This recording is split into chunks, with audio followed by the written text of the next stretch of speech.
From insane body designs, to huge wheels and supercars covered in gold. These are some of the craziest car cultures around the world.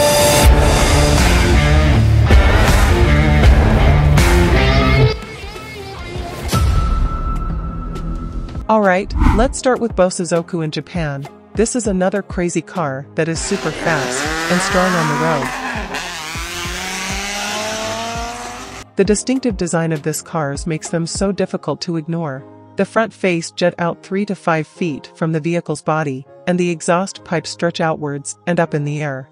These cars have got massive wheel fenders, large rear spoilers, and if that wasn't enough to grab your attention, just hold on, as they have also come in funky colors too. The Bosozoku car literally translates to violent running gangs, and that's where this car culture got its start. After World War II, many Japanese pilots experienced mental health issues and found it difficult to reintegrate into society, and as a result of that, motorcycle gangs and this newly constructed vehicle began to emerge all around Japan.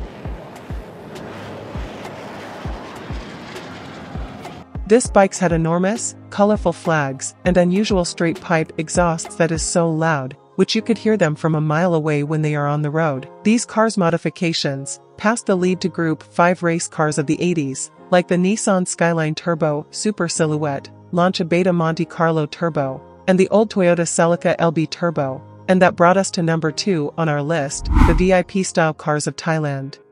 If you've ever been on the streets of Bangkok, you've definitely seen a ton of heavily customized vehicles like this, as most of them are fully designed in their colors, offering comfort and better relaxation.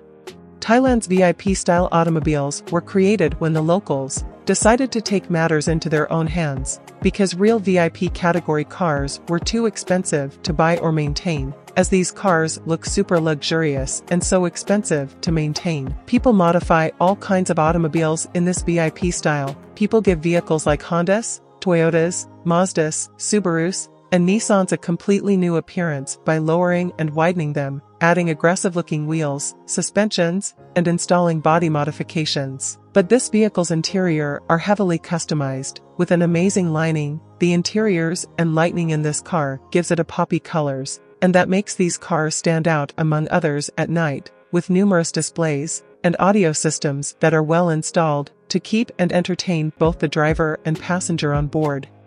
These VIP-style cars are truly modify. It has made its way from cars to vans and even tuk-tuks. And if you hop into one of these luxurious cars, believe me, you will be guaranteed a crazy ride. And that brought us to the number 3 supercar on our list, the supercars of the UAE. If you're not staring at massive skyscrapers in Dubai, you've probably got your eyes glued to the insane cars on the road. Ferraris, Lamborghinis, Maseratis, and Porsches are plenty here. Moreover, there is a large collection of abandoned supercars and sports cars here also. Even the police wheel are one of the coolest rides. Dubai is a home to some exotic cars, like the Lykan Hypersport, the McLaren P1, the Lamborghini Veneno, and Batman's Batmobile, which Sergey really got to drive. All this contribute to the beauty of this nation. However, enthusiasts go one step farther by making radical alterations. Others people have their supercars covered in gold, while others have their Brabus upgrades painted in Tiffany blue, and others even have their Nissan Patrols tuned up. In fact, some of them are so powerful that they can compete with supercar owners for attention. Meanwhile, why there are so many supercars and sports vehicles on the road? Are there safe driving conditions? Is it simple to get financing? Is it low VAT? If none of those things are enough to make you stand out, you can always spend millions of dollars on a rare license plate number. One can purchase as a hotspot for these powerful machines for a variety of reasons, including a tax-free revenue and a sizable supercar market. So if you have enjoyed this video so far and want to see more of these, hit that like button and subscribe to Highest Luxury now, as we present the next on our list, the spinners of South Africa. Spinning in South Africa soil involves the driver letting go of the steering wheel and jumping out the window, or hanging out around the window to do a trick.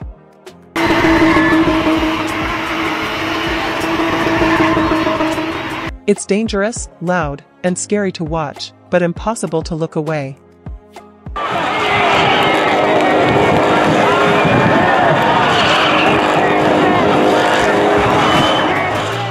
Most of the cars are old BMWs with souped-up engines, suspensions, exhaust pipes, and a good set of wheels, but spinning is more about the crazy stunts and the sport than the car themselves.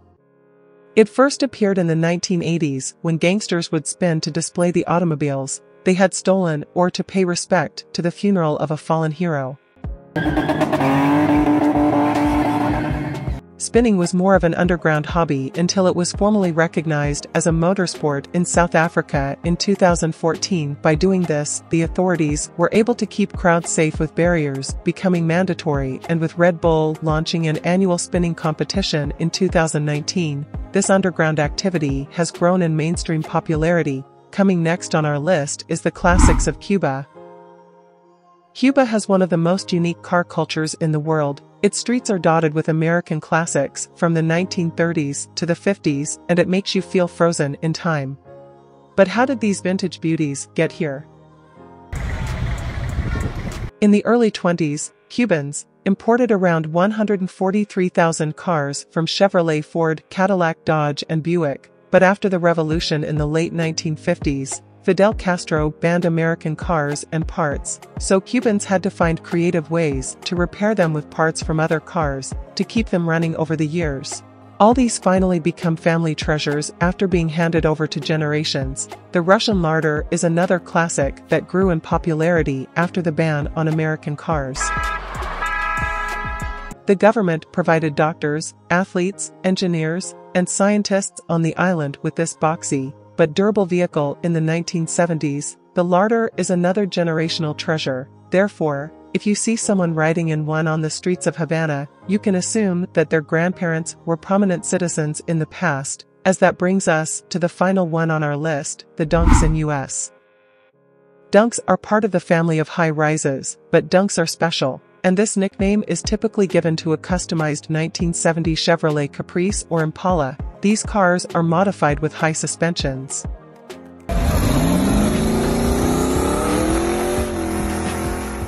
The fad started in South Florida in the 1990s and progressively spread across the US. Dunks are now so well liked that they have specialized shops, clubs, and car events all over the country. They often have a broad body, a set of enormous rims and wheels, and dazzling finishes and candy color, or a nice painted jobs that makes them stand out. Quite the opposite of high-rise Dunks are the famous low-riders of LA. These cars are symbolic of the Chicano community. They have got bright paint jobs with specks of metallic, custom velvet upholstery, and bouncy hydraulics.